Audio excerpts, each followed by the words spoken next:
देखिए सीपीसी में अमाउंट को लेके प्रीलिमिनरी में क्वेश्चंस आते हैं और उन क्वेश्चंस में जब भी ऑप्शंस में अमाउंट अलग अलग मेंशन होते हैं तो कहीं ना कहीं कंफ्यूजन हमारे माइंड में होता है। ये सबके साथ होता है कि यार एग्जैक्ट अमाउंट कितना था।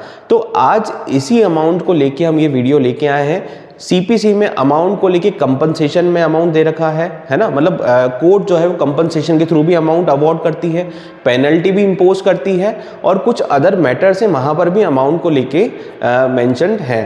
ठीक है, प्रोविजंस मतलब मेंशन वहाँ पर है।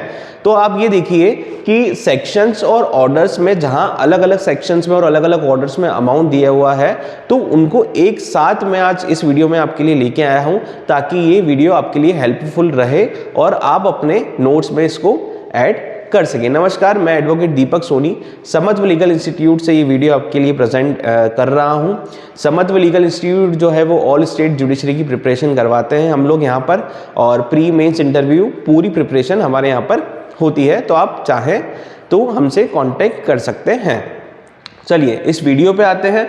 वीडियो में सबसे पहले हम ये चीज़ देखते हैं कि सुप्रीम कोर्ट की पावर कहाँ पर, सेक्शन 25। सेक्शन 25 से हम स्टार्ट करते हैं। सेक्शन 25 में सुप्रीम कोर्ट की पावर है ट्रांसफ़र को लेके। देखिए कोई एप्लीकेंट है वो सुप्रीम कोर्ट में एप्लीकेशन लगाता है अपने सूट प्रोसीडिंग है ना उसको ट्रांसफ़र करवाने के लिए, वन हाई कोर्ट से दूसरी high court, second high court या अदर हाई कोर्ट और सिविल कोर्ट से किसी और सिविल कोर्ट के लिए।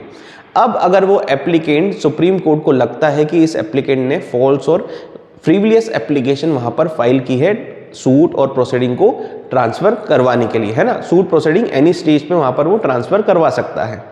तो यहाँ पर अगर सुप्रीम कोर्ट को लगता है तो सुप्रीम कोर्ट जो है जो एप्लीकेंट है उस पर कंपनसेशन के तौर पे फाइन इम्पोज कर सकती है और सुप्रीम कोर्ट वहाँ पर 2000 रुपीज़ का जो कंपनसेशन है वो अपोजिट पार्टी को अवॉर्ड करेगी और वो जो कंपनसेशन है वो कौन देगा, वो एप्लीकेंट देगा। उसके बाद सेकंड सेक्शन आता है सेक्शन नंबर 32। सेक्शन नंबर 32 में penalty for default. Penalty for default में मतलब आप देखिए कि समन इशू होता है। सेक्शन 27 से जो 32 वाला जो सेक्शंस है वहाँ पर समन इशू होता है और समन इशू होने के बाद कोई पर्सन एनी पर्सन वहाँ पर अगर कोर्ट में अपीयर नहीं होता है और वो डिफॉल्ट हो जाता है मतलब अपीयर होने में, तो वहाँ पर कोर्ट जो है फाइन इम्पोज कर सकती है 5000 रुपीज़ का। ठीक है, 5000 तक जो है फाइन इम्पोज कर सकती है। ये अमाउंट जो है वो नॉट एक्सीडिंग वाले अमाउंट है ना। यहाँ पर भी नॉट एक्सीडिंग 2000 था और यहाँ पर भी नॉट एक्सीडिंग 5000 था।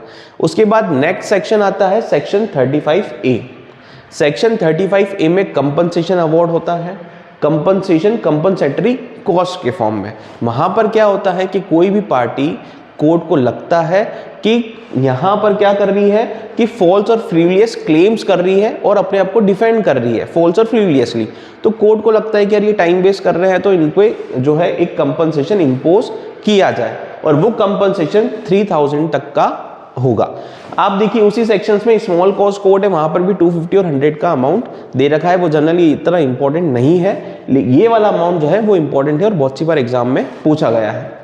देखिए उसके बाद सेक्शन 58 है। सेक्शन 58 में डिटेंशन एंड रिलीज की बात की गई है, यानी कि अगर कोई पर्सन है जिसको सिविल इम्प्रिजमेंट होता है तो उसका डिटेंशन और रिलीज, और वो सिविल इम्प्रिजमेंट कब होता है, इन एग्जीक्यूशन ऑफ डिक्री के एग्जीक्यूशन के वक्त की बात चल रही है। तो वहां पर जो अमाउंट है सिविल इम्प्रिजमेंट में, है ना, मतलब अमाउंट से सिविल इम्प्रिजमेंट डिसाइड होता है। तो अगर अमाउंट 5000 से ज्यादा है तो किसी भी कंडीशन में 3 मंथ तक का सिविल इम्प्रिजमेंट होगा और अमाउंट 2000 और 5000 के बीच का है तो 6 वीक्स तक का सिविल इम्प्रिजमेंट यहां पर होगा। देखिए वीडियो में लास्ट तक रहिएगा ताकि ये चीज हम क्लियर कर सकें कि कंपनसेशन वाले प्रोविजंस कौन से हैं, फाइन वाले कौन से हैं और जहां पर सिविल इम्प्रिजमेंट है अमाउंट को लेके वो प्रोविजंस कौन से हैं। उसके बाद नेक्स्ट आता है हमारा सेक्शन 95। देखिए सेक्शन 95 में बात ये है कि प्लेंटिफ है, प्लेंटिफ ने सूट के अंदर सेक्शन 94 में यहाँ पर अगर अरेस्ट, अटैचमेंट और इंजंक्शन इनमें से कोई भी चीज़ ले ली है डिफेंडेंट के अगेंस्ट में, तो डिफेंडेंट 95 में कंपनसेशन के लिए कोर्ट में अप्लाई कर सकता है और वहाँ पर कोर्ट के सामने ये बोल सकता है कि सर ये जो अरेस्ट, अटैचमेंट और इंजंक्शन है ये कहीं ना कहीं गलत है, तो आप मुझे कहीं ना कहीं कंपनसेशन दे। तो कोर्ट सेटिस्फाइड होने के बाद में, डिफेंडेंट के अप्लाई करने के बाद में कोर्ट 50,000 तक, नॉट एक्सीडिंग 50,000 तक अवार्ड जो है वहाँ पर डिफेंडेंट को दे सकती है। चलिए आगे देखते हैं।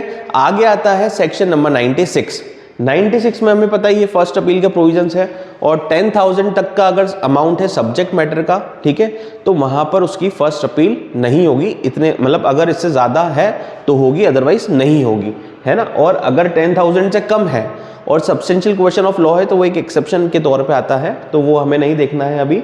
यहाँ पर सिर्फ हमें 10,000 का अमाउंट देखना है।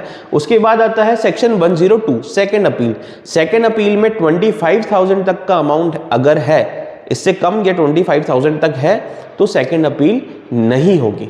नेक्स्ट चलते हैं। उसके बाद आता है हमारा ऑर्डर 16। देखिए ऑर्डर 16 है someone and attendance of witness, ठीक है, someone and attendance of witness. उसमें हम देखते हैं रूल 12। रूल 12 में है कि if witness fails to appear, witness को समन किया गया और विटनेस आने में फेल हो गया, नहीं आ पाया, है ना, या आया और कोर्ट को सेटिस्फाइड नहीं कर पाया, जो कोर्ट ने क्वेश्चन आंसर किए है किसी भी प्रोसीडिंग में कोर्ट को सेटिस्फाइड नहीं कर पाता है, तो कोर्ट वहां पर उस विटनेस पे मतलब नॉट एक्सीडिंग 500 तक का अमाउंट जो है वो इम्पोज कर सकती है। उसके बाद नेक्स्ट आता है ऑर्डर 38। ऑर्डर 38 है arrest and attachment before judgment. अब यहाँ पर आप देखिए रूल 4 के अंदर जो है ये चीज मेंशन्ड है। रूल 4 में डिफेंडेंट फेल हो जाता है। डिफेंडेंट फेल हो जाता है किस चीज को करने में, सिक्योरिटी फर्निश करने में या नई सिक्योरिटी को फाउंड करने में फेल हो जाता है और रूल 2 और 3 की कंप्लाइंस नहीं कर पाता है, तो वहां पर डिफेंडेंट को सिविल इम्प्रिजमेंट होगा, ठीक है, 6 मंथ तक का होगा अगर एनी अमाउंट है तो, ठीक है, और उसके बाद में 6 वीक्स तक का हो सकता है अगर सब्जेक्ट मैटर की वैल्यू जो है वो 50 रुपए से ज्यादा नहीं है। देखिए तो अब 3 तरह की चीजें हो गई अमाउंट को लेके, कंपनसेशन वाले, फाइन वाले, पेनल्टी फाइन वाले और अदर वाले जहां पर सिविल इम्प्रिजमेंट है। तो आप कंपनसेशन वाले प्रोविजंस एक तरफ लिखिए और उसके बाद में जो पेनल्टी वाले हैं वो उसको एक चार्ट में, मतलब एक स्टिकी नोट्स में ऐसे लगा लीजिए अपने बैरेक में, और उसके बाद में जो अदर है जहां पर सिविल इम्प्रिजमेंट होती है उनको भी आप एक अलग तरीके से स्टिकी नोट्स में मेंशन कर सकते हैं। देखिए ये सारे प्रोविजंस हैं जो मैंने मेरी तरफ से ढूंढे हैं, सर्च किए हैं। अगर फिर भी कुछ रह जाता है तो आप हमें कमेंट करके बता सकते हैं और मोर इन्फॉर्मेटिव वीडियोस के लिए आप चैनल को सब्सक्राइब कर सकते हैं। Thank you so much.